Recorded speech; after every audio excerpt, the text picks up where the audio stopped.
Hey there, welcome back to Flat Tire Farm. We're a 40-acre off-grid homestead in Alaska, and today I'm going to teach you how to make cheesecake from farm cheese, which we're going to make from goat's milk. Now this is our raw goat's milk. We're going to need half a gallon of it. This is just an old gallon pickle container, so don't worry about that. But this is going to make about a 1-pound cheesecake. So the first thing, the milk goes in the pan.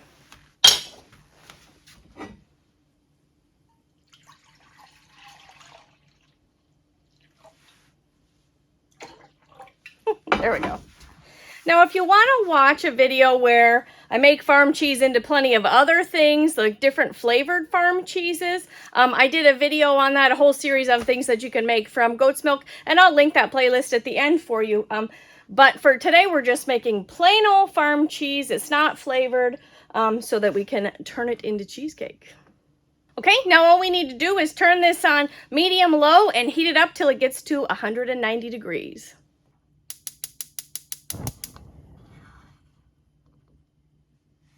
Okay, while that milk is warming up, we have a little bit of time, so let's go ahead and build the crust for our little cheesecake. This is just a 7-inch springform pan, and I'm going to take a long strip of parchment paper and line it along the inside of this, just so that it makes the cheesecake come out easier.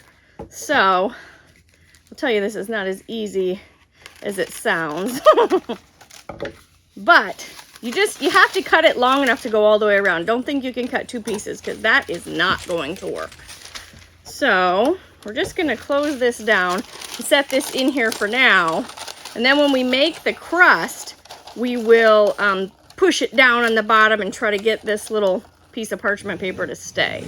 So in order to make the crust, I just have my little Ninja here. If you didn't have something like that, you can use a fork. A fork will crush it up. Whatever you need to do to turn this into dust. So this is just 5 regular size graham crackers. I'm just going to shove it in there.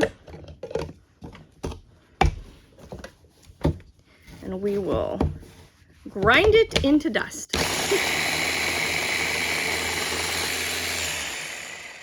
Okay, that is nice and dusty now. I'll show you. See? It's good.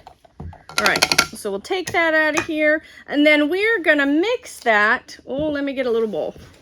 Okay, back. So then we're gonna mix those graham crackers with a half a stick of melted butter and 2 tablespoons of sugar.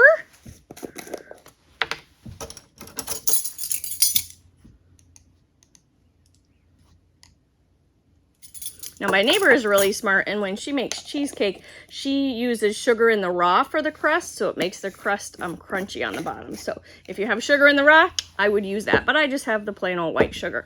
So then we'll mix it up a little bit, and we're going to add half of a teaspoon of vanilla. Now this is just some homemade vanilla that I made with, really you just put vanilla beans in some vodka and let it sit for a month. So there's your extra bonus lesson.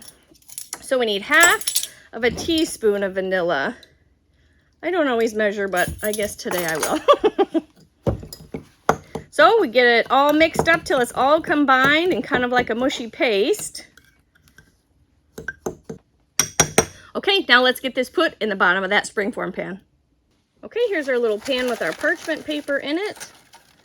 Best that you can. Try to get that parchment paper to fit all the way on the outside, and if I just had like 2 extra hands, this would be so much easier. But alas. Okay, then we're gonna dump this in here. Okay, I'm gonna use my rubber spatula to kind of flatten it against the edges, because we want that parchment to stay against the edges. Okay, looks like we did pretty good here. So now that crust is keeping this parchment paper in place so that when we pour our filling in, filling won't get all over the sides of our springform pan, and it'll make it much easier to get the cheesecake out.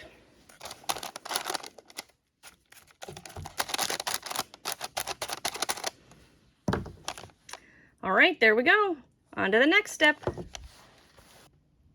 Okay, we're at 190. You don't have to leave it at 190 for any amount of time. You just bring it up to 190, turn the stove off, and then next step. Okay, now we're gonna add 3/8 of a cup of either lemon juice, white vinegar, or apple cider vinegar. I like to use the lemon juice because, well, I'm making cheesecake, and so I'd rather it taste a little bit lemony than either of those other options.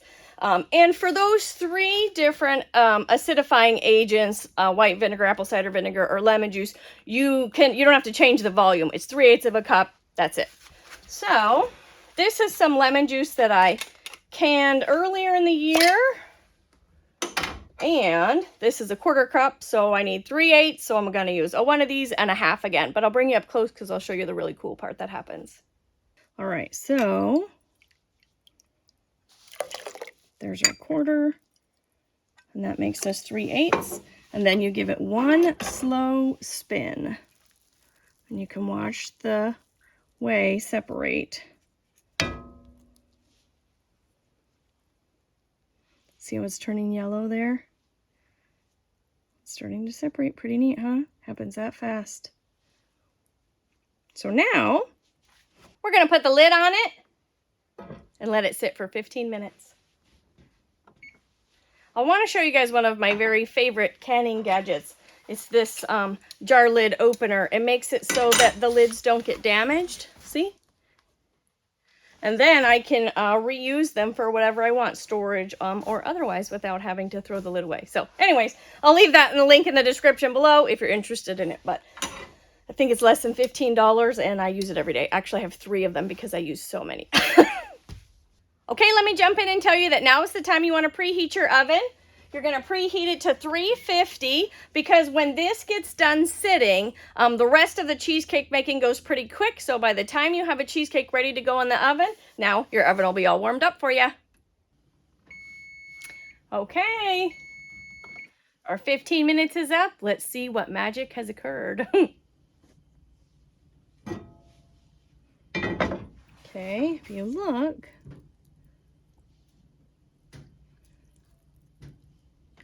there's curds in there. That is what we're going to make into farm cheese. Okay, so now we need to strain all these curds from the whey. And I just get these little strainers. And you just keep pulling all of these little solids out until there's none left inside that pan. Okay, I think we got most of the solids out of here now. Let's see if there's just a tiny bit left, okay? Traditionally, when you make farm cheese, you'd strain all this stuff through a cheesecloth and you let it hang to get all the whey out of it. Well, I don't want to do that because then this cheese will be too dense to make a cheesecake out of. Now, when you make cheesecake, normally you'll use cream cheese, right? So I want this to end up with the same consistency as cream cheese. So I'm going to use it right now before it has dripped too much. Okay. And this volume is about, probably about 2 cups of farm cheese. So let's get that to the next step. Okay, I have our Ninja all rinsed out from the graham crackers. And we're just going to take this sloppy mess and dump it right in here into the Ninja. Okay, we're going to add somewhere between 1/2 cup and 3/4 cup of sugar, depending on how sweet you want it, okay? So mine was probably about halfway between 1/2 cup and 3/4. And then 1.5 teaspoons of vanilla. Now the filling is going to include 2 eggs, but we do not want to put them in at this stage.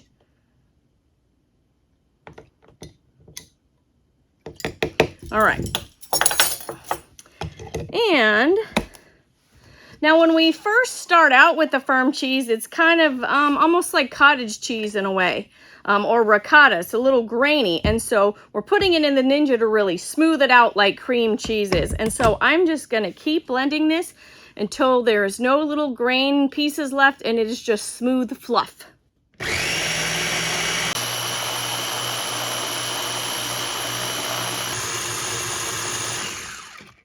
All right, let's take a look at it. Okay, looks pretty smooth to me. Okay, so now we're at the last stage here before this goes in the oven. We're gonna take 2 eggs. They need to be room temperature, okay?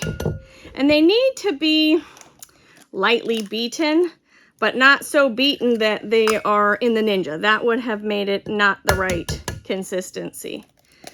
So we just want to break up these eggs a little bit.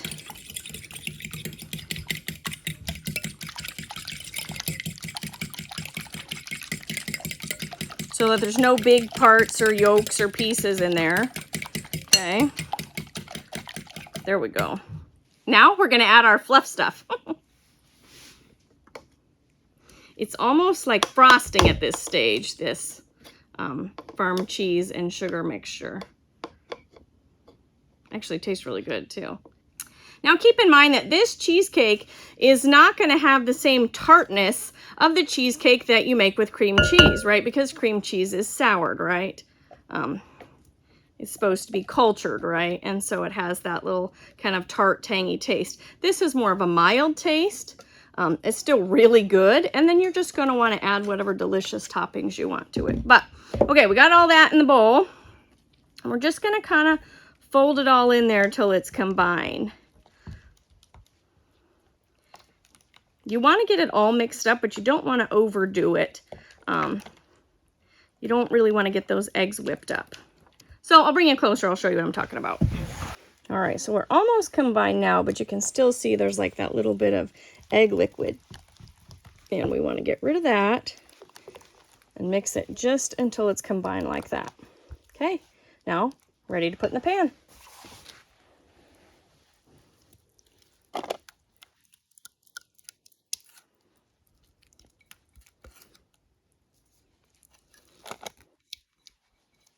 Now this batter, this cheesecake batter, is definitely runnier than when you just make it with cream cheese, but that's okay. Just means we cook it just a tiny bit longer to get some of that moisture out.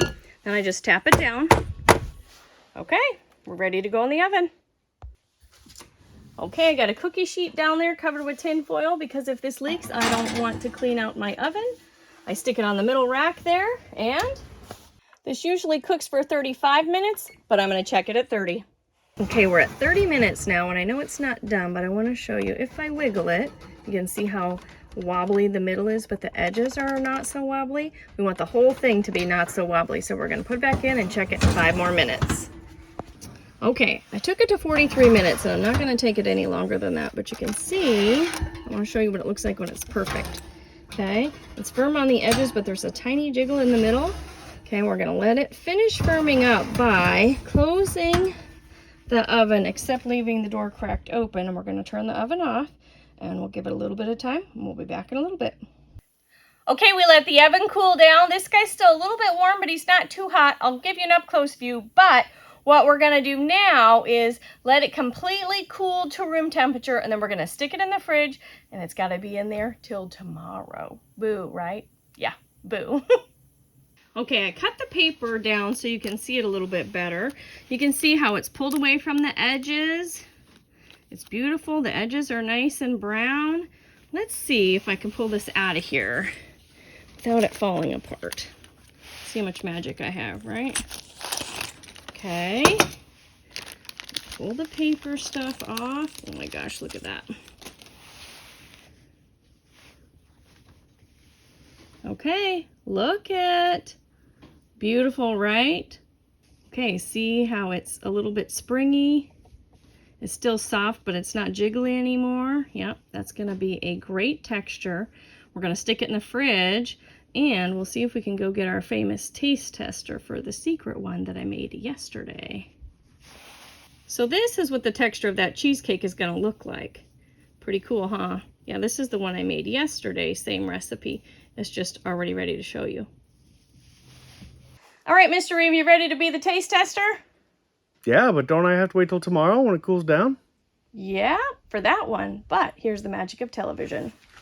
I already made one yesterday. Bye-bye. You want some strawberries on there? Yeah. All right. Tell us what you think. All right. Lie if it's bad. Lie if it's bad? Yep.